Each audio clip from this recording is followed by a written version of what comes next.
Welcome to the Unlist. Today we are doing the online fragrance community, or the FragComm if you will, in review for 2023, where I assess the state of the online fragrance community itself and reflect upon what I'm doing here. In so doing, also reiterating my mission statement for this channel, but in reality for all the platforms where I hang out. And, if I feel like there's been significant change in a year's time, I may do an updated 2024 version of this. But for now, this is just how things are, in my opinion, how I see things in 2023. So, for me, the online fragrance community has, in some ways, plateaued.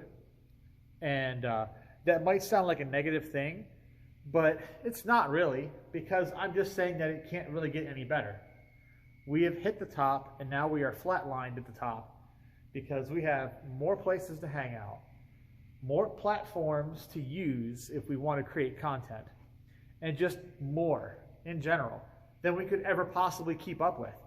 You would need to be some kind of career professional at social media in order to keep up with every single platform and every user on every platform to fully maximize your submersion or immersion, if you will, in the online fragrance community. It had to be a full-time job, you know?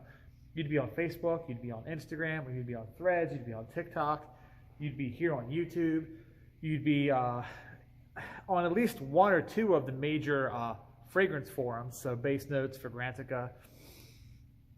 You'd have a blog somewhere, whether it's Blogspot or WordPress. Just so much stuff. So much stuff.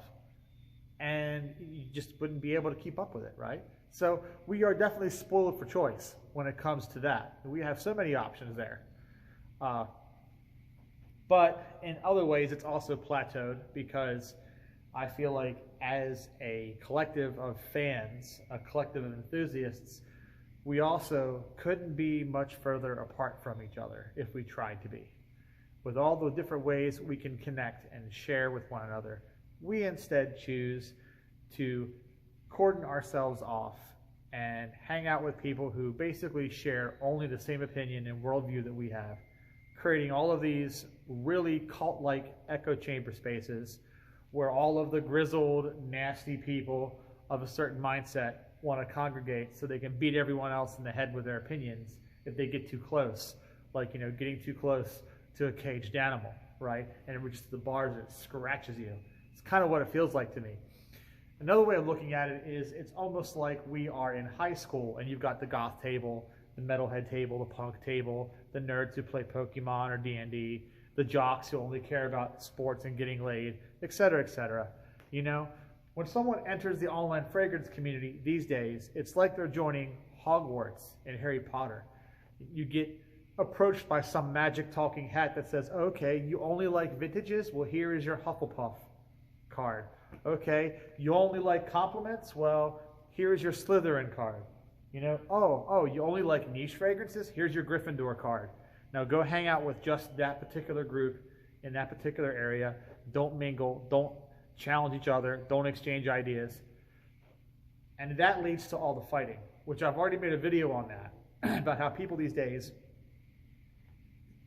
and this is not just the online fragrance community, but all the internet really, but it applies here because people in the online fragrance community can't really have discussions anymore. Everything has to be a debate. Everything has to be a battle, a zero-sum game. There has to be a winner and a loser, right, in everything.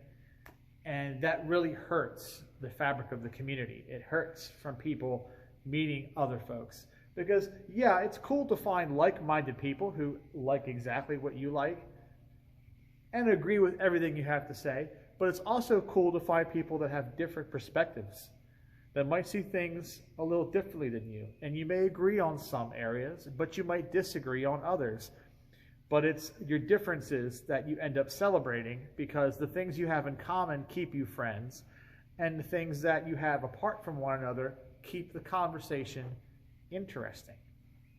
Otherwise, it's you locked in a room full of your own duplicates, your own doppelgangers, a room full of clones where they all just go looking for the fish to come down like a trained seal. And that's not fun to me. I don't enjoy that. You lock me in a room full of myself and I would go insane. I think anybody would. So yeah, that needs to change. As far as the platforms themselves go, it becomes a situation of you kind of have to know what to expect on the platform. So this isn't necessarily something that is of this year. I can't really make a criticism about FragComm in 2023 with these following remarks, because these following remarks have been more or less the status quo for years. Like standard operation for 10 years or more, you know? And that's the whole thing of, if you're looking to have a product sold to you, a sales pitch, then you go to a place like Instagram or TikTok, you know? If you go to a place like YouTube, you get a little bit longer form content, since videos can be longer than 60 seconds, right? Or 2 minutes. You only get reels and stuff like that, and really short clips on TikTok and Instagram. On YouTube, you get longer videos, whether it's 5 minutes, 15 or 25 minutes, or someone's having like a 2-hour-long live stream where they only talk about one fragrance during the whole live stream.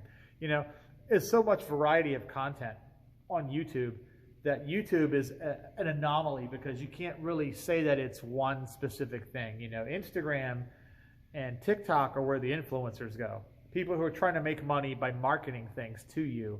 So, you know, people like the Curly Scents of the world, the Jeremy Fragrances of the world, their best efforts are going to be on those brief, fast, flashing formats, you know, your Instagrams, your TikToks.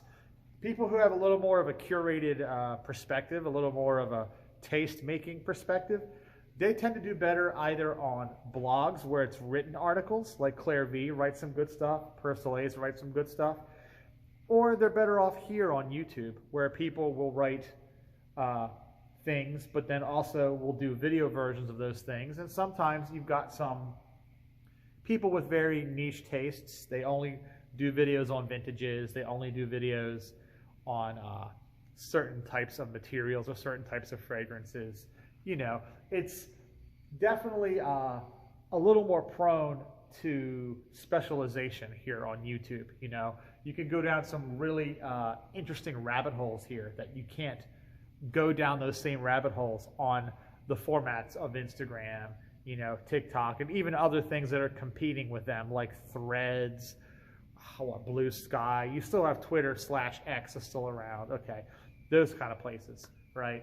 Those are all about bang, bang, bang, bang, bang. You've got word limits, you've got time constraints. It's all about fast.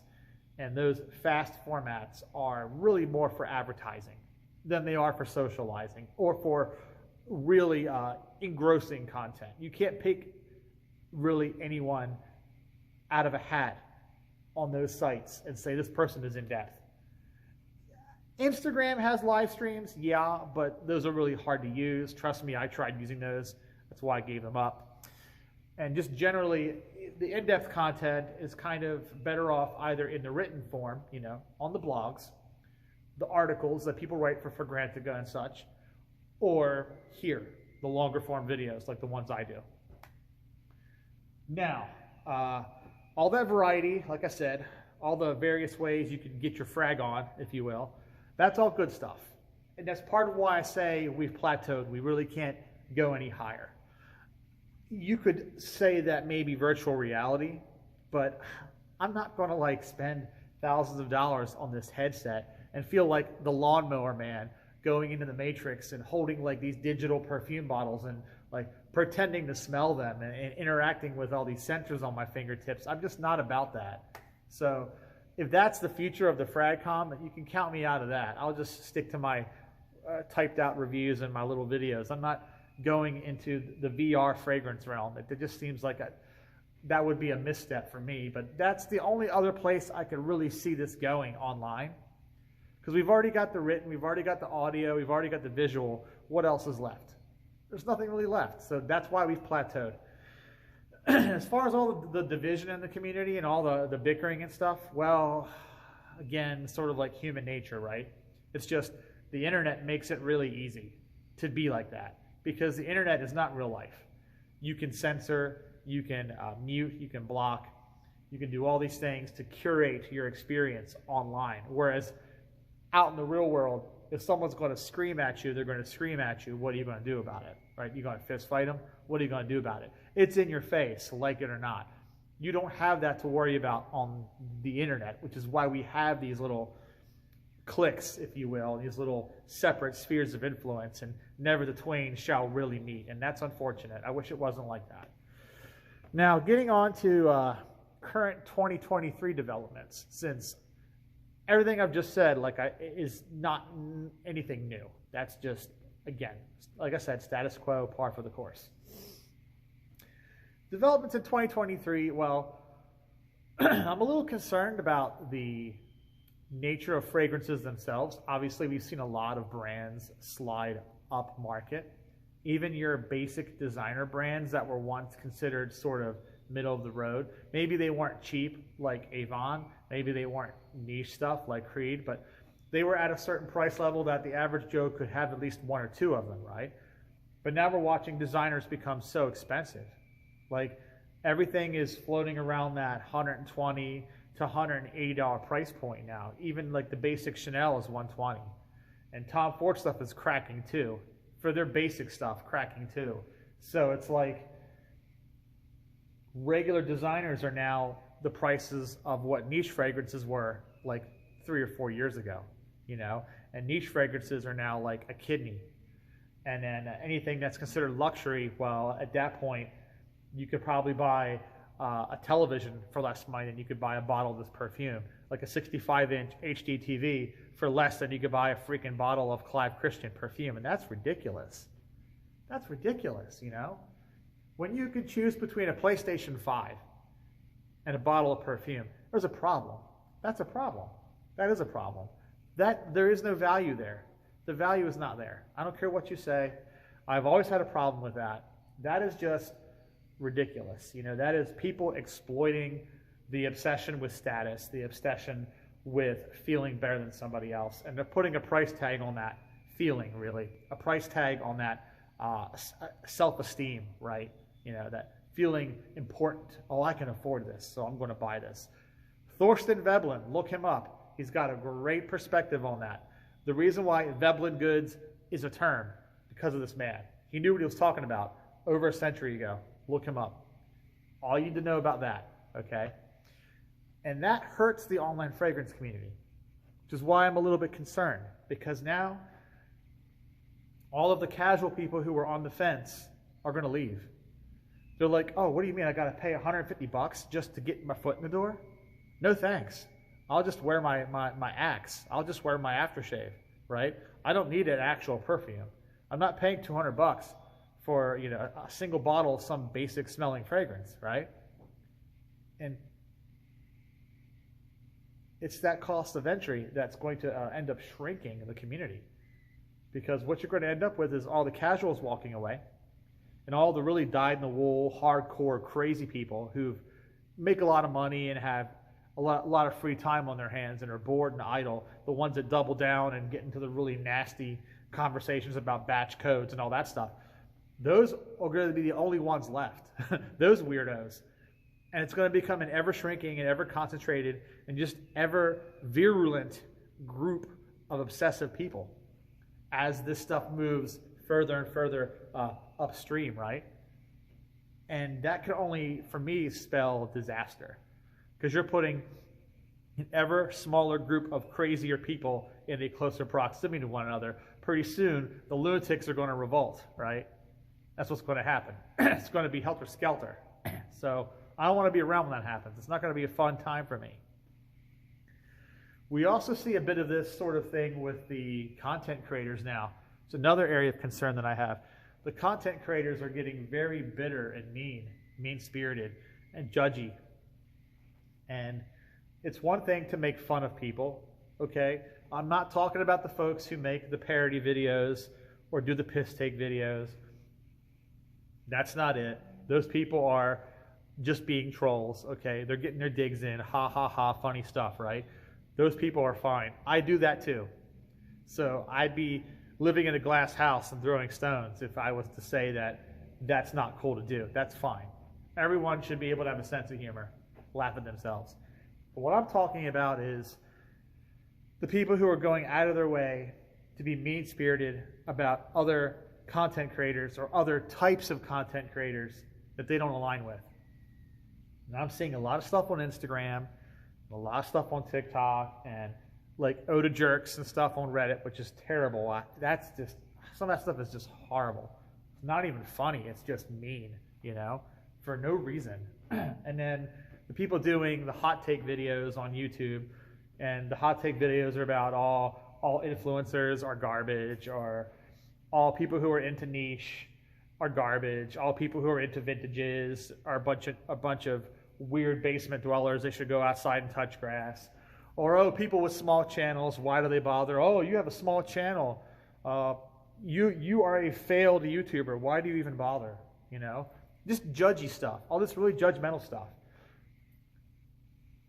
And it makes me go, well, yeah, that's exactly what you need to get people to like you, right? Is to get up there on your little pedestal and then punch down at people. Oh, these people with only 50 or 100 subscribers, you know, and they do 2-hour-long videos about one fragrance. So why do they even bother? Nobody wants to see that, right? It's like you forget what most of us are here for. Not everyone is here to make a career out of this.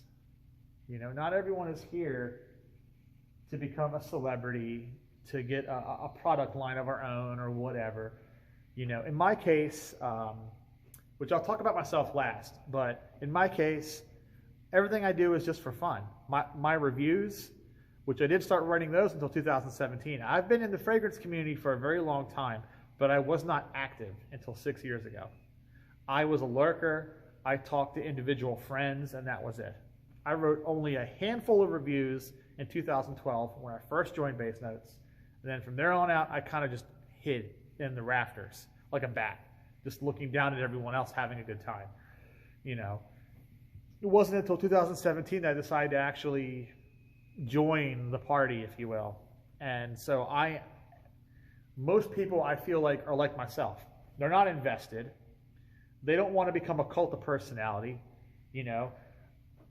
Everyone would like money, okay? No one's going to say no to money. If they get enough followers on YouTube to unlock monetization, if they get enough followers on Instagram to get a professional account and maybe start getting some sponsored links to sell products, most people are not going to say no to that, but most people are also not looking for that. It's only a very specific type of person that is saying, I don't want a day job. I don't want an hourly or a salary job. I want to be a professional content creator or influencer, you know? The vast majority of people who sign up for social media, for Instagram, for Twitter or X, whatever, YouTube, they're just here to kill time, you know? Maybe have a platform to have their voice be heard by some people, like myself, you know? But that's it. There are no delusions of grandeur or professional aspirations. So to hear somebody who has, you know, 100,000 followers, 50,000 followers, whatever, their own product lines, their own endorsements, their own whatever commercials, to sit there and put their boot on somebody, like Santa Claus from the Christmas Story, kicking a little kid down the slide, ho, ho, ho, get the fuck out of here, Merry Christmas, like that, that's not cool. You don't do that to people. And I don't care if you try to dress it up as a joke. It's not a joke. That is very, very disheartening to see, okay? And that is where I feel like it's a bridge too far, you cross a line. Because when you're like, X kind of people shouldn't exist. Y kind of people shouldn't be making videos. It should only be for me. You should be doing it my way. If you're not doing it my way, you're not doing it the right way, right? If you're not in this to win this, if you're not doing this for a professional reason, you should be out of here. You shouldn't bother. And it's just like with the arguments, where it's got to be a battle, a winner and a loser. It's the same thing. People treat content creation like it's a zero-sum game. You've got to win, you've got to lose. No, you don't. The very first people on any platform are just there to see what it's about, right? Just to kind of feel it out a bit. The first people on Instagram were like, oh, what is this? I can put up a picture. Kind of cool, right? The first people on YouTube, whether they were fragrance YouTubers or not, any kind of YouTubers. Oh, I just want to film something stupid and stick it on YouTube and see what happens, right? It's like, if you build it, they will come, right? Field of Dreams. That's what it was. Let's just put the thing out there and see what it does. And there's a lot of us, myself included, that's still our modus operandi. We are just here to put stuff out there, you know, and see what kind of feedback we get. We don't care about anything else, right? Which leads me to my purpose. Like I said, I'm just here providing a service to you guys, whether you choose to accept it or not. It's pro bono, so there's no warranties, no guarantees, neither expressed nor implied. You know, I do my written reviews until I don't anymore because they're not fun. I do the little Instagram posts. I don't really do live streams there anymore. Like I said, I got burned out. I got burned out on Instagram real bad, so I stopped using that really. Not completely, but 90% I don't use it anymore. And I still hang out on base notes, okay? But that's it. I'm just here to socialize, to put out my little 2 cents, make my little videos. And the fact that there's like 365 of you following this channel is fine for me. That is more people than I can stick in a room. That is more people than I can invite in my house, okay? I'd have to rent out a hall or something for all of y'all to fit if I wanted to have y'all in person.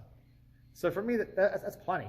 If I get more, then I get more. But I'm already sated in terms of audience, okay? I'm already satisfied. Now, in regards to base notes, Fragmentation and Perfume, you know, I use base notes. I have an account there. I use the other 2 sites too, but I don't have accounts on the other 2 sites. And my main reason is Fragmentation is a bit too much of the wild, wild west for me. Beautiful professional website. They have a lot of money, you know. It was a husband and wife couple that already had money that started Fragmentation. And then they already had money to build it up, so they kind of had a head start on things. And now it's this professional site.